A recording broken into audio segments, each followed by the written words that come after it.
ব্যক্তিটি আলোচনা করতে বলা হয়। এখন উনি যেহেতু আমাকে মাদকদ্রব্য নিয়ন্ত্রণের জন্য কিছু নসিহত করতে বলেছে, তার মানে এটা সহজেই বোঝা যায় এই এলাকার অনেক যুব সমাজ হয়তো ওই হারাম কাজের মধ্যে অলরেডি লিপ্ত হয়ে গেছে। আপনারা বলেন হয় নাই? আমি তো জানি এটা আপনারা বলবেন। আমার ভাইরা, কোন জাতির যুবককে ধ্বংস করার জন্য তাদের চরিত্র ধ্বংস করা দরকার। আর চরিত্র ধ্বংস করার জন্য এই মাদক দ্রব্যগুলো বন্যার পানির মতো ছড়িয়ে দেওয়া দরকার।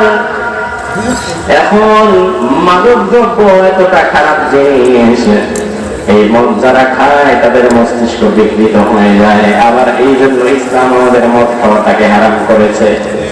মদ এমনি এমনি হারাম হয় নাই, মদ হারাম হয়েছিল রাসূলের প্রখ্যাত সাহাবী ওমর ইবনে খাত্তাবের দোয়ার বরকতে। আপনারা হাদিস পড়বেন, আবু দাউদের হাদিসে বর্ণনা এসেছে, ওমর ফারুক যখন দেখলেন মদিনার জমিনে যখন মদ হালাল ছিল, তখন মদ হারাম হওয়ার ব্যাপারে আল্লাহ নাযিল করে নাই।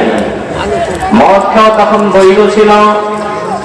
ওমর ফারুক দেখলেন মদ খাওয়ার পরে মানুষের অনেক সময় বিশৃঙ্খলায় জড়িয়ে পড়ে।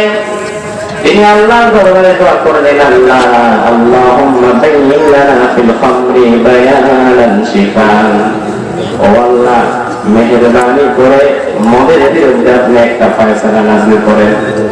ওমর ফারুকের দোয়ার বরকতে সাথে সাথে রব্বুল আলামিন আয়াত নাযিল করে দিলেন, ইয়াসআলুনাকা আনিল খামরি ওয়াল মাইসির قل فيهما إثم كبير ومنافع للناس فدعي عمر فقرئت عليه। সাথে সাথে ওমর ফারুককে ডাকা হলো, আর পরে শোনানো হলো, এই যে রব্বুল আলামিন